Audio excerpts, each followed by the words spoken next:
ಕಳೆದ 12 ವರ್ಷಗಳಿಂದ ಸೌಜನ್ಯ ಹೋರಾಟ ಯಾವುದೇ ಅಡ್ಡಿ ಆತಂಕ ಇಲ್ಲದೆ ಕಾನೂನು ಸುವ್ಯವಸ್ಥೆಗೆ ಧಕ್ಕೆ ತರದೆ ಶಾಂತಿಗೆ ಧಕ್ಕೆ ತರದೆ ನಿರಂತರವಾಗಿ ಮಹೇಶ್ ಶೆಟ್ಟಿ ತಿಮರೋಡಿ ಅವರು ಒಂದು ಕಾನೂನಿನ ಅಡಿಯಲ್ಲಿ ಈ ಹೋರಾಟವನ್ನು ನಡೆಸಿಕೊಂಡು ಬಂದಿದ್ದಾರೆ.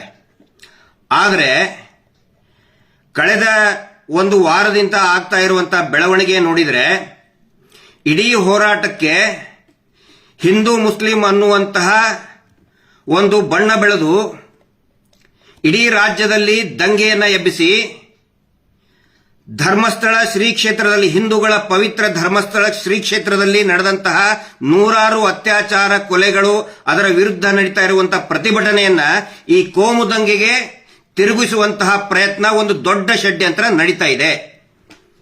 ನಾನು ಇವತ್ತು ಈ ಕ್ಷಣದಲ್ಲಿ ಯಾಕೆ ಮಾತಾಡ್ತಾ ಇದ್ದೀನಿ ಅಂತ ಹೇಳಿದ್ರೆ, ಒಂದೊಂದು ಗಂಟೆಗೂ ಕೂಡ ಎಷ್ಟೊಂದು ಆತಂಕ ಸೃಷ್ಟಿ ಮಾಡ್ತಾ ಇದ್ದಾರೆ ಅಂತ ಹೇಳಿದ್ರೆ ನಿನ್ನೆಯ ಒಂದು ಬೆಳವಣಿಗೆನೇ ಸಾಕ್ಷಿ. ನಿನ್ನೆ ನಡುರಾತ್ರಿ ನಾನು ಮತ್ತು ಸಮೀರ್ ನಾವು ಮಾತಾಡಬೇಕಾದ್ರೆ ಪಾಪ ಅವರ ತಾಯಿ, ವಯಸ್ಸಾದಂತಹ ತಾಯಿ ಮತ್ತು ಈಗ ತಾನೇ ಮದುವೆ ಆದಂತಹ ಸಮೀರ್ ಅವರ ಅಕ್ಕ ಅವರು ಕೂಡ ಜೊತೆಗಿದ್ರು.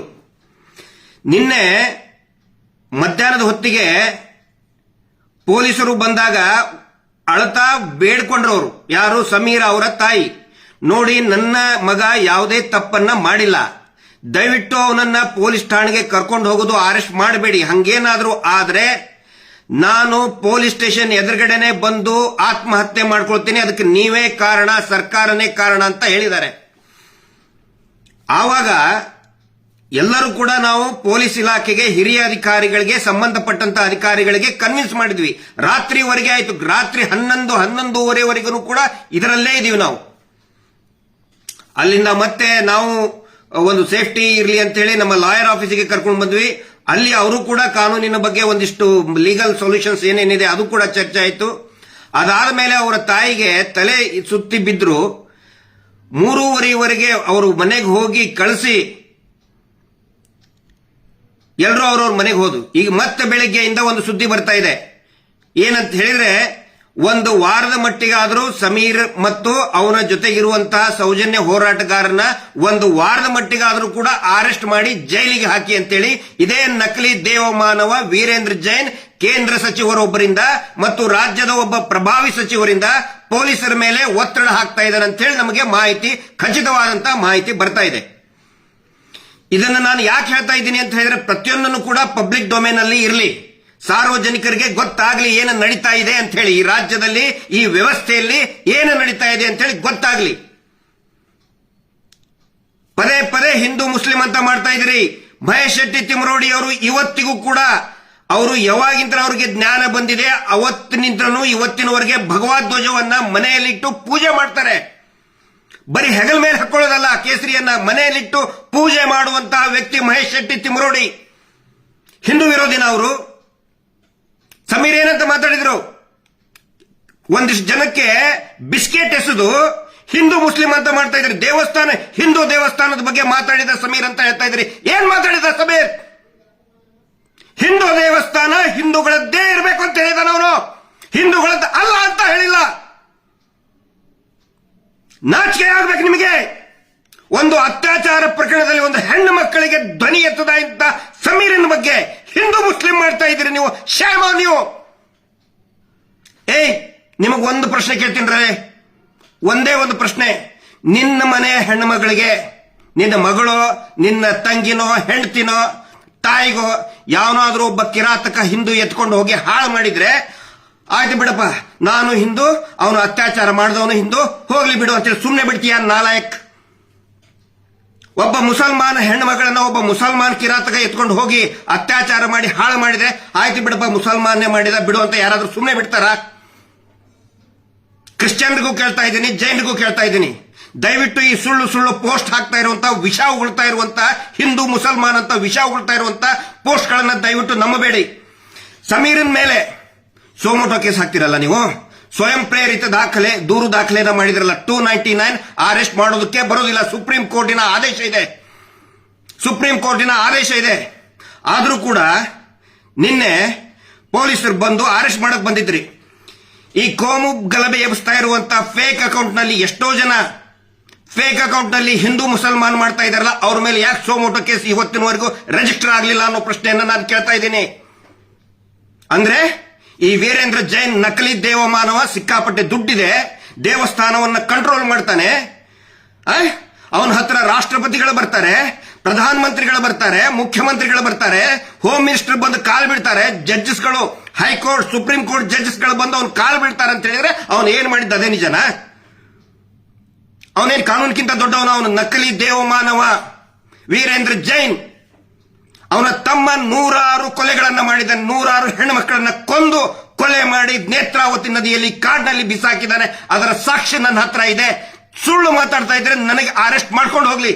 ನಾನು ತಪ್ಪು ಮಾತಾಡ್ತಾ ಇದ್ರೆ, ನಾನು ದಾಖಲೆ ಸಾಕ್ಷಿಗಳನ್ನ ಕೊಡದೆ ಹೋದ್ರೆ ಫಸ್ಟ್ ನನ್ನನ್ನು ಅರೆಸ್ಟ್ ಮಾಡಿ ಅಂತ ಸರ್ಕಾರ ಕೇಳ್ತಾ ಇದ್ದೀನಿ. ನಾನು ಬೊಗಳೆ ಬಿಡ್ತಾ ಇಲ್ಲ. ಇಲ್ಲಿವರೆಗೆ ನಾವು ಹೇಳಿದ್ದು ಬರೀ 10%, 10% ಇನ್ನೂ ಎಲ್ಲವೂ ಇದೆ. ಎಲ್ಲ ಇಟ್ಕೊಂಡು ಕೂತ್ಕೊಂಡಿದ್ದೀವಿ ನಾವು, ಸುಮ್ಮನೆ ಬೊಗಳೆ ಬಿಡ್ತಾ ಇಲ್ಲ. ಇಲ್ಲಿ ಸರ್ಕಾರ ಇವತ್ತು ನಮಗೆ ಹೇಳಿ ಆಯ್ತು ತೋರಿಸು ಅಂತ ಹೇಳಿ, ತೋರಿಸಲಿಲ್ಲ ಅಂದ್ರೆ ನಮಗೆ ಅರೆಸ್ಟ್ ಮಾಡ್ಕೊಂಡು ಹೋಗಿ. ನೀವು ವಾಸ್ತವವನ್ನೇ ಹೇಳ್ತಾ ಇದೀವಿ ಇಲ್ಲಿ. ಅದಕ್ಕೆ ಎಲ್ರಿಗೂ ನಾನು ವಿನಂತಿ ಮಾಡ್ಕೊತಾ ಇದ್ದೀನಿ.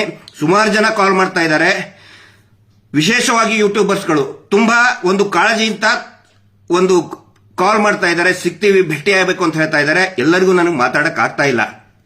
ಇನ್ನು ಸ್ವಲ್ಪ ಹೊತ್ತಿನಲ್ಲೇ ಸಮೀರ್ಗೆ ಬಳ್ಳಾರಿ ಕರ್ಕೊಂಡು ಹೋಗ್ಬೇಕು. ಇಲ್ಲಿ ನಮಗೆ ಮತ್ತೆ ಪೊಲೀಸರಿಗೆ ಯಾವುದೇ ಸಂಘರ್ಷ ಇಲ್ಲ. ಇವ್ರು ಏನ್ ಮಾಡ್ತಾ ಇದ್ದಾರೆ, ನಾವು ಪೊಲೀಸರ ಅಗೇನ್ಸ್ಟ್ ಮಾತಾಡಬೇಕು, ನಾವು ಆಂಟಿ ಪೊಲೀಸ್ ಅಂತ ತೋರಿಸಬೇಕು, ಆನಂತರ ನಾವು ಮೀಡಿಯಾ ವಿರುದ್ಧ ಮಾತಾಡಬೇಕು, ನಾವು ಮತ್ತೆ ಮೀಡಿಯಾ ಅಗೇನ್ಸ್ಟ್ ಅಂತ ತೋರಿಸಬೇಕು ಅನ್ನುವಂತಹ ಒಂದು ವಾತಾವರಣ ಸೃಷ್ಟಿ ಮಾಡ್ತಾ ಇದ್ದಾರೆ.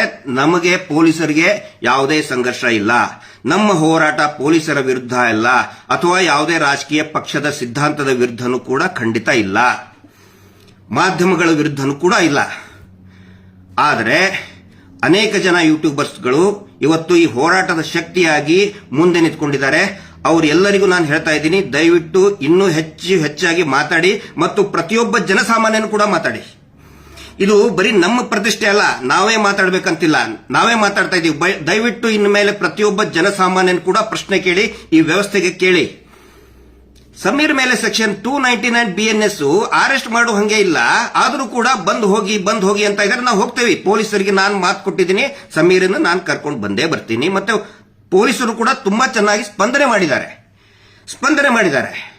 ಅಲ್ಲಿ ಇರುವಂತಹ ಠಾಣಾಧಿಕಾರಿ ಇರ್ಬೋದು, ಬಳ್ಳಾರಿ ಅವರು ಇರ್ಬೋದು, ಹಿರಿಯ ಅಧಿಕಾರಿಗಳು ಇರ್ಬೋದು, ಮತ್ತು ಕರ್ಕೊಂಡು ಬಂದಂತ ನಿನ್ನೆ ನಮ್ಮ ಜೊತೆಗಿದ್ದಂತ ಎಲ್ಲಾ ಸ್ಟಾಫ್ಗಳು ಕೂಡ, ಬಳ್ಳಾರಿ ಪೊಲೀಸರು ಇರ್ಬೋದು, ಜಿಗಣಿ ಇರ್ಬೋದು, ಎಲ್ಲರೂ ಕೂಡ ಚೆನ್ನಾಗಿ ವರ್ತನೆ ಮಾಡಿದ್ದಾರೆ. ಆದ್ರೆ ನೋಡಿ, ಈ ಶೀನಪ್ಪ ಅನ್ನುವಂತ ವ್ಯಕ್ತಿ ಎಲ್ಲಾ ಯೂಟ್ಯೂಬರ್ಸ್ ಗಳಿಗೂ ಕೂಡ ನೋಟಿಸ್ ಕೊಟ್ಟು ಬ್ಲಾಕ್ ಮಾಡಿಸಿದ.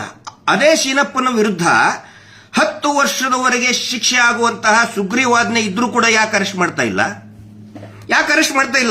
ಯಾಕೆ ಅವನು ಕರ್ಸ್ಕೊಳ್ಳಿಲ್ಲ ಪೊಲೀಸ್ ಸ್ಟೇಷನ್ಗೆ? ಇವರು ಮಾಡ್ತಾ ಇರೋ ಮೀಟರ್ ಬಡ್ಡಿ ದಂಧೆಯಿಂದ ಊರೂರಲ್ಲಿ ಹೆಣಗಳು ಬೀಳ್ತಾ ಇದೆ. ಇದೇ ಧರ್ಮೋದ್ಯಮಿ ವೀರೇಂದ್ರ ಜೈನ್ ಮಾಡ್ತಾ ಇರುವಂತಹ ಒಂದು ಡ್ರಾಮಾ ಕಂಪನಿ, ಗ್ರಾಮ ಅಭಿವೃದ್ಧಿ ಯೋಜನೆ, ಅದರಿಂದ ಊರೂರಲ್ಲಿ ಜಗಳ ಆಗ್ತಾ ಇದೆ ರೀ.